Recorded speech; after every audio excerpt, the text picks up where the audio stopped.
It was just an ordinary day driving into town until my passenger said, "I was wondering, did I used to be your mother?" My thoughts instantly flew back over the past 20 years that brought us to this moment. Mom had moved across country to be near her firstborn grandchild, even though that meant she'd have to be closer to me.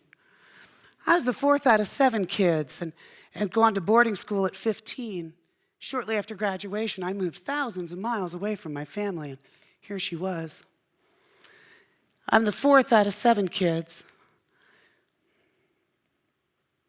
Mom remarried 5 years after moving to the area, and all but 2 out of the 7 of us either relocated or stayed in the area to raise our own families.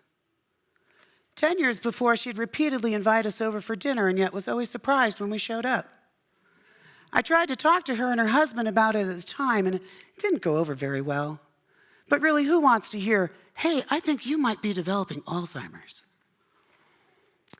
Instead of facing her disease and wanting to think that it was just too many kids and grandkids causing her stress, her husband moved them 3.5 hours away. The move really just left her untethered and unconnected even to herself. Social connection can be critical for those with Alzheimer's and related dementias. About 5 years before, she forgot to stop when she was coming over to visit and just kept driving past my house. She was missing for over 13 hours, and I had police in 6 states looking for her. When she came over the next day after first stopping at my stepbrother's and parking in the center of his lawn where his driveway used to be, we got to have the talk about what was happening to her and what she'd want for her care when she could no longer care for herself. Alzheimer's is the number 6 leading cause of death in the United States, and the only one in the top 10 that has no cure, no prevention, no treatment.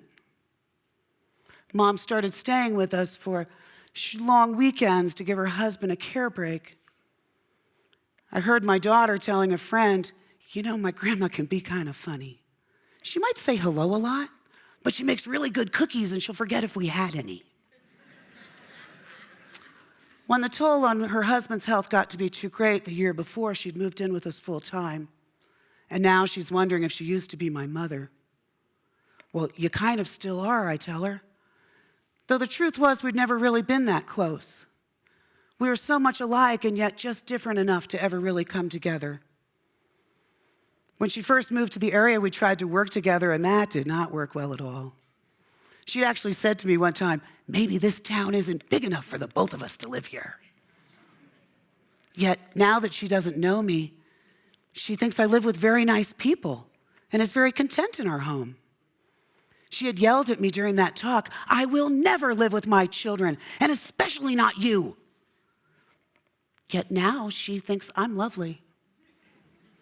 Before I can decide whether I should tell her the truth of our past, she says, "Well, I guess. I was just wondering if your mother's what I used to be." Clearly, she is not that anymore, though she's still herself. I am living with the young woman that will become my mother. When she first moved in with us, she'd used the terms from the 1940s when she was a teenager. "I can't find my Steady's pin," and "When's my beau coming over?" She still has her same likes and tries to garden and catch all the sagebrush that blows by at my son's Little League games, stacks it all up under the bleachers. She's still inquisitive and brings me all the doorknob protectors and devices on cabinets and drawers meant to keep her out of things, and says, "I don't know what these are, but they're in my way." We'd put Mom to bed around 6 and try and avoid the whole sundown syndrome that many with Alzheimer's would suffer from.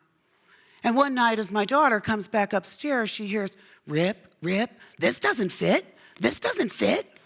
Walks into her own room to find her 200-pound grandma buck naked in the middle of the room, trying to stuff herself into her granddaughter's things. Trying to reassure my daughter, I told her, "I know this must have been scary." And she looked at me as only a 16-year-old can and said, "You have no idea. You better hope you don't get her thighs." "Yeah, my mother's what you used to be," I tell her as we drive. But Alzheimer's really taken that role away. She's passed through the teenage phase and is becoming more childlike. It's a regressive disease, so the longer one has it, the closer to birth they become. So if she's not that anymore, do I have to maintain the role I've always played? Or can I be something different too? I'd always wanted to have a closer relationship with my mother, and here was my opportunity to pick our reality. I chose to care for her how I believed she would have cared for me before if things had been different. I chose love. When she was no longer deemed safe in a home environment, I had to move her to a care facility. My oldest son went down to visit her, and she got up on her tiptoes to reach him to give him a hug. And though she'd shown no sign of recognizing him, when her face touched the crook of his neck, her fingers went to do the little wiggle, tickle, hug dance they would do when he was a young boy. She was still in there somewhere. Studies show that 20% of those with Alzheimer's will have moments of clarity before they die. And if she was going to know things, by God, I wanted to be there. I really wanted to know if she was okay having lived with my family, with me. Did she still think I was lovely?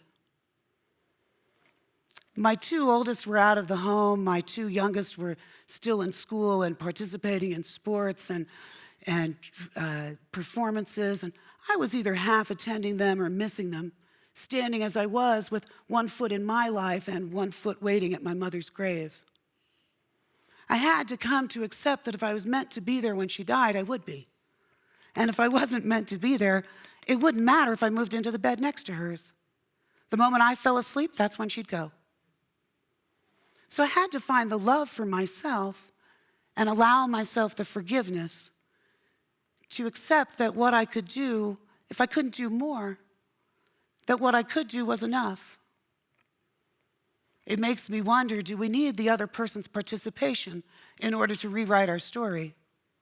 My mother wasn't participating that she knew of, yet I could pick and choose the parts of our shared past to bring into our present and carry with me into my future. What parts of your past is it time you left there? Is there someone you could still visit, still get to know? Is there someone you still need to forgive?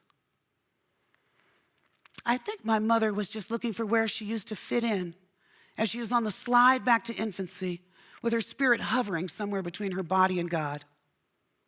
My thoughts rolled ahead of all that was to come for her and for us as she just continued to stare out of the car window. And then she turned to me and said, "Aren't the clouds pretty today?"